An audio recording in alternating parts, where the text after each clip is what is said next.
Hello friends, स्वागत है आप सबका आपके अपने यूट्यूब चैनल पर। आज हम लोग बिहार शिक्षक भर्ती टीआरई 4.0 के लिए जीके जीएस का प्रैक्टिस सेट 12 सॉल्व करने वाले हैं।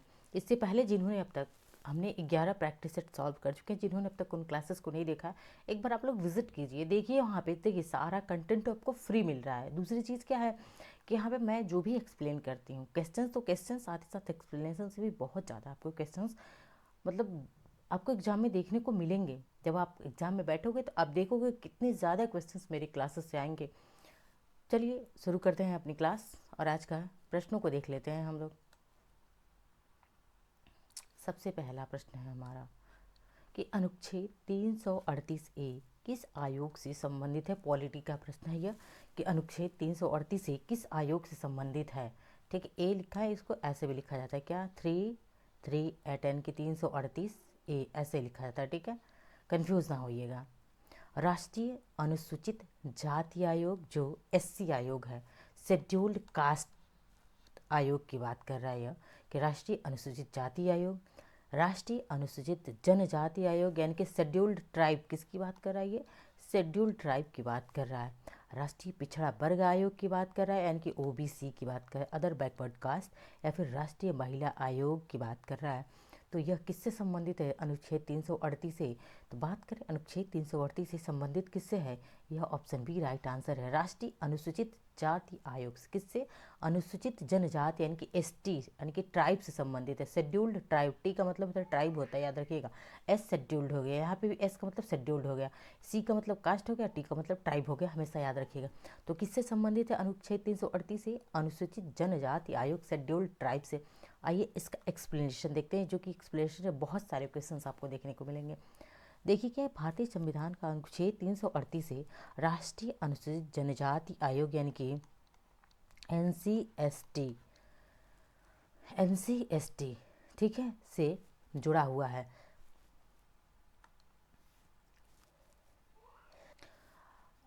आगे देख लेते हैं क्या है। अनुच्छेद 338 के तहत अनुसूचित जनजातियों के लिए राष्ट्रीय अनुसूचित जनजाति आयोग का गठन किया गया। प्रश्न पूछ ले कि राष्ट्रीय अनुसूचित जनजाति आयोग का गठन किस अनुच्छेद के तहत किया गया है। तो याद रखिएगा अनुच्छेद 338 ए। इस आयोग का मकसद क्या है कि संविधान एवं अन्य कानूनों के तहत अनुसूचित जनजातियों को मिलने वाले सुरक्षा उपायों को क्या करना, नियंत्रित करना है।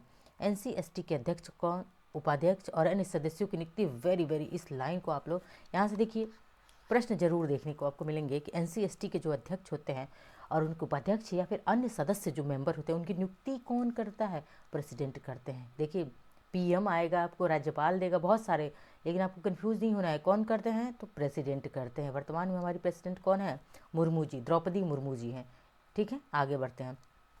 दूसरा प्रश्न क्या है, निम्नलिखित में से कौन सी बौद्ध संगति बिहार में आयोजित नहीं की गई थी। कितनी बौद्ध संगीतियाँ हुई थी, 4 बौद्ध संगीतियाँ होती हैं। ठीक है, तो पहली बौद्ध संगीति कहाँ, राजगीर में हुई थी। राजगीर जिसे राजगृह भी कहा जाता है, याद रखिएगा, राजगृह या फिर इसे ही राजगीर कहा जाता है, कंफ्यूज नहीं होना है। कहाँ पे, ये बिहार में। कहाँ पे है, बिहार में है, तो ये तो बिहार में ही है। दूसरा कहाँ पे हुआ था, वैशाली में। कहाँ हुआ था दूसरा, वैशाली भी कहाँ पे है, बिहार में ही है। चौथा कहाँ हुआ था, तो चौथा कुंडल वन, जो कि वर्तमान में क्या है, कश्मीर कहा जाता है, पहले उसे कुंडल वन कहा जाता था।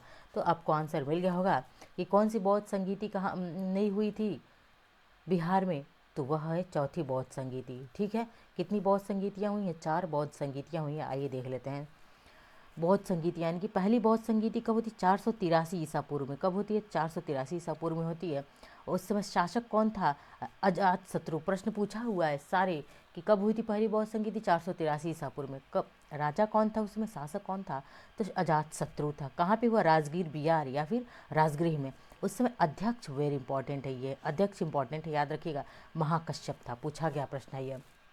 दूसरी बौद्ध संगीति 383 यानी कि 100 साल बाद दूसरी बौद्ध संगीति होती है, 383 ईसा पूर्व। राजा उस समय काला शोक रहता है। ठीक है, वैशाली बिहार में ही होता है। उस समय अध्यक्ष कौन था, सब्बा कामी। नेक्स्ट तीसरी बौद्ध संगीति क्या है, तो 255 ईसा पूर्व में होता है। उस समय अशोक सम्राट था, पाटलिपुत्र में यानी कि पटना में होता है यह, और उस समय अध्यक्ष मुगल पुत्र था। चौथी बौद्ध संगीति जो कि वेरी इंपॉर्टेंट है, क्यों, क्योंकि इस समय जो है 1 शताब्दी में हुआ था यह, और इस समय कनिष्क कौन था? कनिष्क शासक था। कुंडलवन कश्मीर में हुआ और उदायन और वसुमित्र क्या थे? तो अध्यक्ष थे।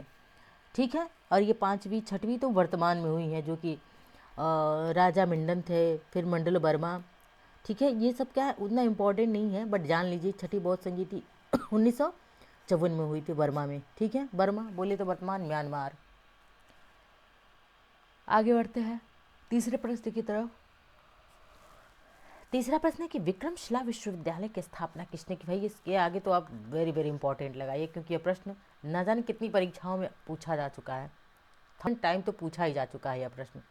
यह प्रश्न कम से कम 1000 टाइम पूछा गया है और कन्फ्यूजन प्रॉपर होती है बच्चों को कि विक्रमशिला विश्वविद्यालय की स्थापना किसने की थी? गोपाल, देवपाल, धर्मपाल, महेंद्रपाल या फिर उपयुक्त में से कोई नहीं। किसने किया था विक्रमशिला विश्वविद्यालय की स्थापना? याद रखिए, धर्मपाल। भाई याद रखिए, कैसे ट्रिक मैं इसका देती हूँ जो ज़िंदगी में आप कभी इस प्रश्न को कभी गलत नहीं करेंगे, या फिर किसी को बताना भी हो तो आप कंफ्यूज नहीं होंगे। भाई धर्म और मान ली धर्म नाम का कोई बच्चा है और विक्रम नाम का कोई बच्चा है, दोनों क्या है? फ्रेंड है। धर्म और विक्रम क्या है? फ्रेंड है। ठीक है, तो आपको हमेशा धर्म और विक्रम याद रहेगा, दोनों क्या है? दोस्त हैं। तो विक्रमशिला विश्वविद्यालय की स्थापना किसने की? तो धर्म और विक्रम। भाई याद रहेगा, विक्रम से विक्रमशिला विश्वविद्यालय स्थापना किसने किया? धर्म ने किया। एक ट्रिक जो कि कहीं भी आप कंफ्यूज नहीं करवाएगा। आगे देखते हैं कि नालंदा विश्वविद्यालय की स्थापना, ये भी प्रश्न पूछा जाता है, वेरी इंपॉर्टेंट है कि नालंदा विश्वविद्यालय की स्थापना किसने किया? तो गुप्त वंश का शासक कुमार गुप्त ने। और किसे नालंदा विश्वविद्यालय को बख्तियार, अख्तियार नहीं बल्कि ब रहेगा, ठीक है, बख्तियार खिलजी, अख्तियार बिन बख्तियार खिलजी ने बर्बाद कर दिया। प्रश्न 2 बनते हैं कि नालंदा विश्वविद्यालय को बनाया किसने? कुमार गुप्त ने। किस वंश का शासक था? गुप्त वंश का शासक था। इसको बर्बाद किसने किया था? तो नालंदा विश्वविद्यालय को बख्तियार खिलजी ने बर्बाद कर दिया, जो कि 6 माह तक नालंदा विश्वविद्यालय जलता रह गया। ये सभी प्रश्न पूछे गए हैं। चौथा प्रश्न देख लेते हैं, निम्नलिखित में से कौन सा पहला मुस्लिम सैनिक कमांडर था जिसने सेन वंश को हराकर बिहार और बंगाल पर क्या कर लिया? कब्जा कर लिया था। कौन सा था? महमूद गजनवी, आदिल शाह, बख्तियार खिलजी। उपर्युक्त में से एक से अधिक या उपर्युक्त में से कोई नहीं। तो कौन सा है जिसने सेन वंश को हराया और बिहार और बंगाल पर कब्जा कर लिया? कौन सा था? तो यह बख्तियार खिलजी था। कौन सा था? Bakhtiyar Khilji, option C right answer. बात करें बंगाल और बिहार की, तो बिहार बंगाल से कब अलग होता है? 1912 में अलग हो जाता है। ठीक है, 1912 में ही अलग होकर के बिहार राज्य का 1912 में गठन होता है और 1916 में पटना हाई कोर्ट का गठन होता है। मैं PHC लिख दे रही हूँ, यानी कि पटना हाई कोर्ट का गठन 1916 में होता है। बहुत बार ये प्रश्न पूछा गया है। बात करें कि बिहार से झारखंड कब अलग होता है? भाई बिहार से झारखंड कब अलग होता है? तो बिहार से झारखंड जो है 2000 में बिहार से झारखंड अलग हो जाता है। और बिहार से उड़ीसा कब अलग होता है बिहार से? तो 1936 में। कब? 1936 में अलग हो जाता है उड़ीसा बिहार से। ये सारे प्रश्न मैं इसलिए पिछली क्लासेस में मैंने इन सारे फैक्ट को बताया है। इस वक्त रिवीजन इसलिए करवा रही हूँ ताकि वो चीज़ें आपके दिमाग में लगातार बनी रहें, आप कुछ भी भूले नहीं। पांचवा प्रश्न है, मुस्लिम लीग ने किस दिन मुक्ति दिवस मनाया था? किस दिन मुस्लिम लीग ने मुक्ति दिवस मनाया? तो मुस्लिम लीग का गठन 1906 में होता है। कहाँ पे होता है? बांग्लादेश के राजधानी क्या है? ढाका। वही ढाका में होती है। और बांग्लादेश की मुद्रा की बात करें तो क्या है? टका मुद्रा है। तो याद रखिएगा, बांग्लादेश के ढाका में 1906 में मुस्लिम लीग की स्थापना होती है। और मुस्लिम लीग ने मुक्ति दिवस कब मनाया? तो 22 दिसंबर 1939, 22 दिसंबर 1940, 17 अक्टूबर 1939 या उपर्युक्त में से एक से अधिक या उपर्युक्त में से कोई नहीं। बात करें मुस्लिम लीग की तो उसने मुक्ति दिवस का 22 दिसंबर, वह दिन कौन सा था? दिसंबर था, लेकिन 22 दिसंबर 1939 था। ठीक है, आइए देखते क्यों मनाया था। भाई इसका एक्सप्लेनेशन देख लें कि 22 अक्टूबर 1939 को कांग्रेस ने वायसराय की घोषणा के मद्देनजर अपने सभी मंत्रालयों से इस्तीफा देने का आह्वान कर दिया। यही तो रीज़न था कि जब INC ने, कांग्रेस ने, इंडियन नेशनल कांग्रेस ने क्या किया? अपने सभी मंत्रालयों से इस्तीफा दे दिया। और उस वर्ष 2 दिसंबर को लीग के प्रमुख कौन? मोहम्मद अली जिन्ना ने भारतीय मुसलमानों से 22 दिसंबर को कांग्रेस से मुक्ति दिवस के रूप में मनाने का आह्वान किया। कि जब एक कांग्रेस ने इस्तीफा दिया तो उसी को जिन्ना ने किस रूप में सेलिब्रेट करने का प्रयास किया था? 22 दिसंबर 1939 को मुक्ति दिवस के रूप में सेलिब्रेट किया था। ठीक है, याद रखिएगा। छठा प्रश्न देखते हैं, स्वदेशी व बहिष्कार आंदोलन के दौरान बंगाल नेशनल कॉलेज के पहले प्रिंसिपल कौन बने, यानी कि बंगाल नेशनल कॉलेज, क्या है, बंगाल नेशनल, बीएनसी इसे शॉर्ट में आप कह सकते हैं, बीएनसी, बंगाल नेशनल कॉलेज के पहले प्रिंसिपल कौन बने थे। तो पहले बात करें स्वदेशी व बहिष्कार हुआ कब था। देखिए 1905 में क्या होता है, बंगाल का विभाजन होता है, 1905 में बंगाल विभाजन होता है और उसी समय स्वदेशी और बहिष्कार आंदोलन बंगाल में ही चलाए गए थे, ठीक है। और बात करें कि उस समय जो क्या है, बंगाल नेशनल कॉलेज के पहले प्रिंसिपल अरविंद घोष बने थे, ठीक है। कौन बने थे, अरविंद घोष बने थे। 1893 में प्रश्न पूछता है कि अरविंद घोष भारतीय राजनीति में कब सक्रिय हुए थे। पर्वत पे ये योगी बन गए थे, लेकिन कब सक्रिय हुए दोबारा, तो 1893 में सक्रिय हुए थे भारतीय राजनीति में। और 1893 में ही गांधी जी कहाँ गए थे, साउथ अफ्रीका गए थे, ठीक है, साउथ अफ्रीका गए थे। और भारत कब आते हैं, तो 9 जनवरी, गांधी जी प्रश्न पूछता है गांधी जी भारत कब आए थे, 9 जनवरी 1915 को गांधी जी वापस आते हैं। और BHU बनारस हिंदू विश्वविद्यालय में उन्होंने अपना पहला भाषण 1916 में दिया था। सारे प्रश्न पूछे जाते हैं। आइए देखते हैं, स्वदेशी आंदोलन के दौरान बंगाल नेशनल कॉलेज के पहले प्रिंसिपल श्री अरविंद घोष थे और इसकी स्थापना बीएनसी की स्थापना के बंगाल नेशनल कॉलेज की स्थापना कब 14 अगस्त 1906 को कलकत्ता में राष्ट्रीय शिक्षा परिषद ने किया था। इंपॉर्टेंट है, याद रखिएगा, ठीक है। आगे बढ़ते हैं, देखते हैं 7वें प्रश्न को। इंडिया फॉर इंडियंस नामक बुक किसने लिखा है। प्रश्न बना कि इंडिया फॉर इंडियंस नामक बुक ने वी डी सावरकर ने, MG रानाडे ने, CR दास ने, CR दास यानी कि चित्तरंजन दास, या उपयुक्त में से एक से अधिक, या उपयुक्त में से कोई नहीं। तो बात करें इंडिया फॉर इंडियंस नामक बुक CR दास ने लिखा है। बात करें 1900, CR दास जब भी हैं तो 1923 का एक डेट याद रखिए। इनके साथ ही साथ मोतीलाल नेहरू को भी याद रखिए, मोतीलाल नेहरू, इन दोनों ने मिलकर क्या किया था, CR दास और मोतीलाल नेहरू ने मिलकर के स्वराज पार्टी, कौन सी पार्टी, स्वराज पार्टी का, या कहीं कहीं से दल लिखा रहता है, पार्टी की जगह स्वराज दल लिखा रहता है, कंफ्यूज मत होइएगा, बात एक ही है। तो स्वराज पार्टी का गठन किया हुआ था। इंपॉर्टेंट फैक्ट है, याद रखिएगा। आगे देखते हैं 8वां प्रश्न क्या है। 8वां है कि दक्षिण अफ्रीका से लौटने के बाद महात्मा गांधी की भारत में पहली बड़ी सार्वजनिक उपस्थिति फरवरी 1916 में कहाँ पर थी। आप लोग को अगर ऊपर एक्सप्लेनेशन आपने अच्छे से सुना होगा तो इस प्रश्न का आंसर आप लोगों को मिल गया होगा। दक्षिण अफ्रीका से कब लौटे गांधी जी, तो याद रखिएगा प्रश्न ये पूछा जाता है, 9 जनवरी 1915 को लौटे और फरवरी 1916 में अपना पहला इन्होंने सार्वजनिक भाषण दिया था। किस कॉलेज में दिया था, मद्रास विश्वविद्यालय में, कोलकाता विश्वविद्यालय, बनारस हिंदू विश्वविद्यालय जिसे हम शॉर्ट में BHU कहते हैं, ठीक है, या फिर मुंबई विश्वविद्यालय, या उपयुक्त में से कोई नहीं। तो मैंने कहाँ बताया था अभी थोड़ी देर पहले ही आपको बताया, BHU बनारस हिंदू विश्वविद्यालय में उन्होंने पहला अपना लेक्चर दिया था, पहला भाषण दिया था फरवरी 1916 में। आइए देखते हैं, दक्षिण अफ्रीका से लौटने के बाद महात्मा गांधी की पहली बड़ी सार्वजनिक उपस्थिति बनारस हिंदू विश्वविद्यालय जिसे BHU कहते हैं, इसके उद्घाटन समारोह में हुई थी। यह समारोह फरवरी 1916 में आयोजित किया गया था। महात्मा गांधी 9 जनवरी 1915 को मुंबई के अपोलो बंदरगाह पर उतरे थे। प्रश्न डीप करे तो पूछ सकता है अपोलो कौन से किस बंदरगाह पे, मुंबई के अपोलो बंदरगाह पे उतरे थे। और वे 1893 में 24 साल की उम्र में साउथ अफ्रीका गए थे और जब भारत लौटे तो उनकी उम्र कितनी, 45 साल की थी। और ये क्या थे, लॉयर थे, वकील थे। आगे बढ़ते हैं, देखते हैं 9वां प्रश्न। अनुसूचित जातियों यानी कि क्या है, अनुसूचित जाति मतलब शेड्यूल्ड कास्ट या SC की बात कर रहा है, और अनुसूचित जनजातियों मतलब ST शेड्यूल्ड ट्राइब के लिए एक राष्ट्रीय आयोग गठित करने का प्रावधान संविधान के किस अनुच्छेद के अंतर्गत किया गया है। हम ये अनुच्छेद जाने उससे पहले जाने कि इनका गठन कौन करता है, तो राष्ट्रपति।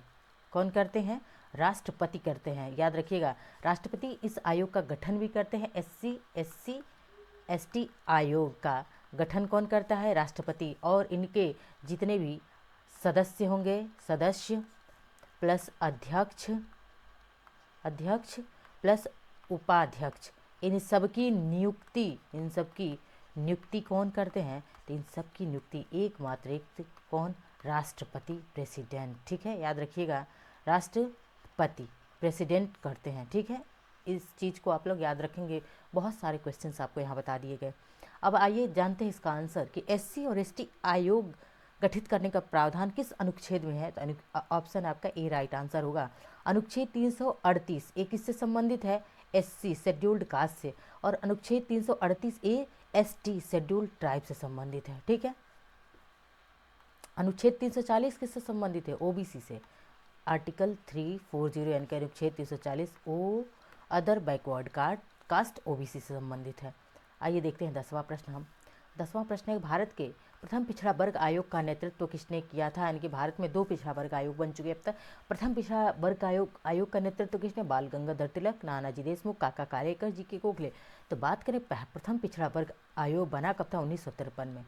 53 में बना, 55 में अपनी रिपोर्ट दिया था और इसके अध्यक्ष काका कालेकर जी थे। कौन थे? काका कालेकर थे। आइए देखते हैं इंपॉर्टेंट फैक्ट। भारतीय संविधान का अनुच्छेद 340 का पालन करते हुए, 340 क्या है? ओबीसी के लिए है, अदर बैकवर्ड कास्ट के लिए है, ठीक है। करते हुए 29 जनवरी 1953 को राष्ट्रपति के आदेश पर, याद रखिए किसके आदेश पर बनता है ये भी? तो राष्ट्रपति के आदेश पर काका कालेकर की अध्यक्षता में प्रथम पिछड़ा वर्ग आयोग बना। इसे प्रथम पिछड़ा वर्ग आयोग 1955 या काका कालेकर आयोग के नाम से भी जाना जाता है। आपसे कुछ भी घुमाकर प्रश्न पूछा जाता है, आप कंफ्यूज नहीं होंगे। 11वां प्रश्न है, भारत सरकार ने किस वर्ष दूसरे पिछड़े वर्ग आयोग की नियुक्ति किया था? इंपॉर्टेंट है। पहला कब बना? 1953 में बना, जिसे काका कालेकर अध्यक्ष रहे। लेकिन दूसरा पिछड़ा वर्ग आयोग कब बना? 1970, 1972, 1980, 1989। देखिए बना एग्जैक्ट 1980, आपका आंसर सी राइट होगा। लेकिन एग्जैक्ट कब बना था? 1979 में बना था, 89 में बना था और 80 में अपनी रिपोर्ट को प्रस्तुत किया था। तो अगर 89 नहीं दिखे 80 मिल गया तो आप इसको सही करेंगे, ठीक है। आगे बढ़ते हैं, देखते हैं। भारत सरकार के नेतृत्व में दूसरा पिछड़ा वर्ग आयोग 1 जनवरी 1989 को बना और इसके अध्यक्ष कौन थे? बीपी मंडल थे। पहला पिछड़ा वर्ग आयोग कब बना?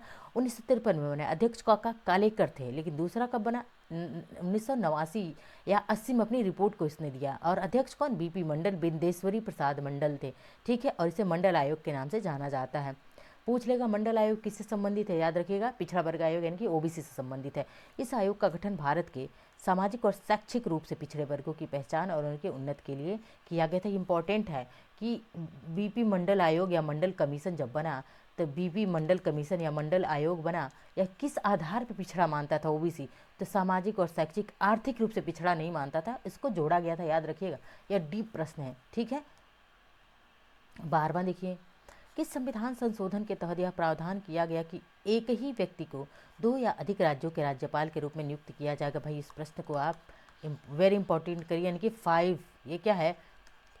5 स्टार प्रश्न है यह, ठीक है। किस संविधान संशोधन के तहत यह प्रावधान किया गया कि एक ही व्यक्ति को 2 या अधिक राज्यों का राज्यपाल नियुक्त किया जा सकता है?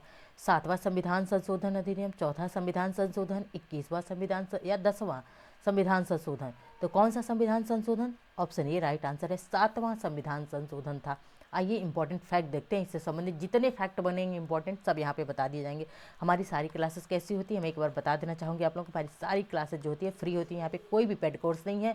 बिना पेड कोर्स के आपको पेड कोर्स से भी बेहतर मटेरियल यहाँ पे फ्री में उपलब्ध करवाया जा रहा है। आपको बस क्या करना है, चैनल को सब्सक्राइब करना है, लाइक करना है, शेयर करते रहना है। देखते हैं इंपॉर्टेंट फैक्ट क्या है। भारतीय संविधान के 7वें संविधान संशोधन अधिनियम कब हुआ था? 1956 में भी याद रखिए। 7वां संशोधन, 7वां अमेंडमेंट कब होता है? 1956 में होता है। और उसके बाद ही एक व्यक्ति को 2 या 2 से ज़्यादा राज्यों का राज्यपाल नियुक्त किया जा सकता है। इंपॉर्टेंट फैक्ट है, याद रखिएगा। अब राज्यपाल से जुड़े कुछ संवैधानिक प्रावधान क्या है देखिए। भारतीय संविधान का अनुच्छेद 153 के मुताबिक या 153 के अनुसार हर राज्य के लिए एक राज्यपाल होगा। बात करें राज्य का राज्यपाल होगा, यह किस अनुच्छेद में बात की गई? 153 में राज्य के राज्यपाल की बात की गई है, ठीक है। राज्यपाल केंद्र का प्रतिनिधि होता है और राष्ट्रपति की मर्जी से क्या होता है? पद पर बना रहता है। कई बार पूछा गया कि राज्यपाल का कार्यकाल कितने वर्ष का होता है? तो भाई राज्यपाल का कार्यकाल प्रेसिडेंट की मर्जी पर होता है, जितनी साल चाहे प्रेसिडेंट रख सकते हैं इनको, ठीक है।